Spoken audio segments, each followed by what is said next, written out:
Hi everyone, welcome to our channel. Let's learn daily. இந்த video நம்ம என்ன பார்க்க போறோம் அப்படின்னா 11th ஸ்டாண்டர்ட் எக்ஸாம்பிள் சம்ஸ் பார்க்க போறோம். லெசன் 2ல இருந்து ஆல்ரெடி நிறைய வீடியோஸ் போட்டிருக்கோம். ஸோ அந்த வீடியோஸை ப்ரீவியஸாக போய் செக் பண்ணி பார்த்துக்கோங்க.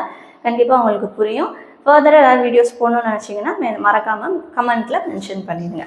ஓகேவா? ஸோ இன்றைக்கி என்ன எக்ஸாம்பிள் சம்னா எக்ஸாம்பிள் 30. ஸோ கொஸ்டின் என்னன்னு பார்ப்போமா? A swimmer's speed in the direction of flow of river is 12 km/h. So ஒரு தண்ணியில் நீந்துறாங்க, ஒரு ஸ்விம்மர் தான் இருக்காங்க, ஒரு பர்சன் வந்து ஸ்விம் பண்ணிட்டு போகிறாங்க. ரிவரோட ஃப்ளோலே போனாங்க அப்படின்னா 12 km/h ட்ராவல் பண்ணுறாங்க.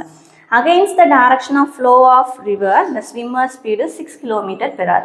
அதே மாதிரி அந்த ரிவருக்கு ஆப்போசிட் டைரக்ஷனில் நீந்திட்டு போனாங்கன்னா 6 km/h போகிறாங்க. Calculate the swimmer speed in the still water and the velocity of river water. நார்மலாக தேங்கி இருக்க தண்ணியில் ஒருவேளை அவங்க ஸ்விம் பண்ணாங்கன்னா எவ்வளோ ஸ்பீடில் போவாங்க, வெலாசிட்டியில் போவாங்க. அதேமாதிரி ரிவரோட வெலாசிட்டி என்னன்னு கேட்குறாங்க. ஓகேவா? ரிலேட்டிவ் வெலாசிட்டி தான் கொடுத்துருக்காங்க. Same direction, opposite direction. Along the river same direction, அதேமாதிரி ஆப்போசிட்டாக போகிறது ஆப்போசிட் டைரக்ஷனுக்குரியது. அகெயின்ஸ்ட் த ஃப்ளோ வந்து ஆப்போசிட் டைரக்ஷன். ஸோ ரெண்டையும் ஃபஸ்ட் எழுதிக்கலாமா? ரிவருக்குரியதை VRன்னு போட்டுக்குவோம், ஸ்விம்மருக்குரியதை VSன்னு போட்டுக்கலாம். ஓகேவா? அப்போ ஃபஸ்ட் இதில் இந்த direction of flow of river, அதாவது ரெண்டும் சேம் டைரக்ஷனில் போகிறாங்க. அப்போது VR + VS, ஸ்விம்மர் அண்ட் ரிவரோடையது எவ்வளோ வந்திருக்கு? 12 km/h. ஸோ 12ன்னு எடுத்துக்கலாம். ஓகேவா? இது ஒரு ஈக்குவேஷன். செகண்ட் ஈக்குவேஷன் என்ன அப்படின்னா against the direction of flow of river.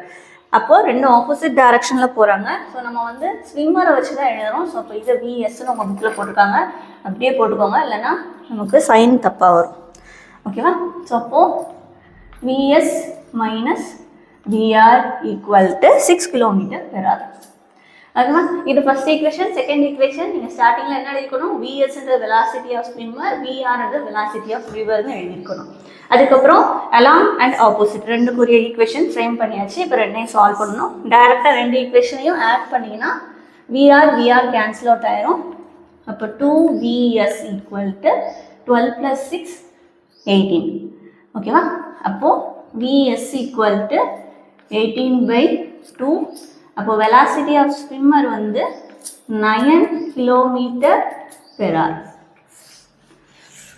So இதை கொண்டு போய் மேலோட ஃபர்ஸ்ட் ஈக்குவேஷனை சப்ஸ்டியூட் பண்ணுங்கள். VS + VR = 12.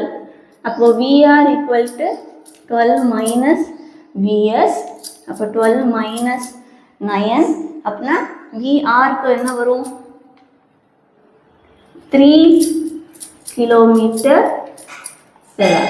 இது வெலாசிட்டி ஆஃப் ரிவர். ஓகேவா? இப்போ வெலாசிட்டி ஆஃப் ரிவரும் கண்டுபிடிச்சிட்டோம், ஸ்விம்மரும் கண்டுபிடிச்சிட்டோம். அது போக என்ன கேட்டிருக்காங்க? ஸ்விம்மரோட நெட் வெலாசிட்டி என்ன அலாங் த ஃப்ளோ ஆஃப் ரிவருக்கு. அப்படின்னா இப்போ உங்களுக்கு என்ன வரணும்? ரெண்டையுமே சேர்த்து நம்ம போடுவோம். Moves in the same direction. அதனால் என்ன போடுவோம்? இது ரெண்டையும் நம்ம ஆட் பண்ணி போடணும். ஸோ ஆட் பண்ணி போட்டிங்கன்னா என்ன வரும் உங்களுக்கு? ஸ்விம்மரோட V நெட் ஆஃப் ஸ்விம்மர் வந்து 9 + 3. ஓகேவா? அப்போ ஆன்சர் 12 km/h. ஸோ இதுதான் வரும். அது வந்து ஸ்டார்டிங்கில் உங்களுக்கு இதே தான் கொடுத்துருக்காங்க, சேம் டைரக்ஷனுக்கு. ஸோ அதுதான் உங்களுக்கு ஃபைனல் ஆன்சர் ஸ்விம்மருக்கும் வருது. ஓகேவா? ஸோ அவ்வளோதான், ரொம்ப ஈஸியான சம்மு. என்ன கொடுத்துருக்காங்க? ஃபஸ்ட் இதுலேயும் ரெண்டு ரிலேட்டிவ் வெலாசிட்டி கொடுத்துருக்காங்க, ரிவர் அண்ட் ஸ்விம்மருக்கு, சேம் டைரக்ஷனுக்கும் ஆப்போசிட் டைரக்ஷனுக்கும். அதுலேருந்து velocity of swimmer and river வந்து எடுத்து எழுதியிருக்கும். இது இந்த ஸ்டெப் எழுதவும் தேவையில்லை, டேரெக்டாக கொஷின்லேருந்து நம்ம ஆன்சர் எடுத்து எழுதிடும். ஸோ ரொம்ப ஈஸியான சம். இது வந்து 3 மார்க்ஸ்லேயும் கேட்டிருக்காங்க நிறையா தடவை. எக்ஸ்ட்ரா சம் கம்பல்சரி கிடையாது, எக்ஸ்ட்ரா சம்ஸில். ஸோ மறக்காமல் செஞ்சு பார்த்துக்கோங்க. ஸோ ஜஸ்ட் எலிமினேஷன் மெத்தடில் சால்வ் பண்ணியிருக்கோம், அவ்வளோதான். ஓகேவா? ரொம்ப சிம்பிளாக தான் இருக்கும். ஸோ இந்த வீடியோ ஏதாவது டவுட் இருந்தால் கேளுங்க. மறக்காமல் நம்மளோட சேனலை சப்ஸ்கிரைப் பண்ணிடுங்க. தேங்க்யூ.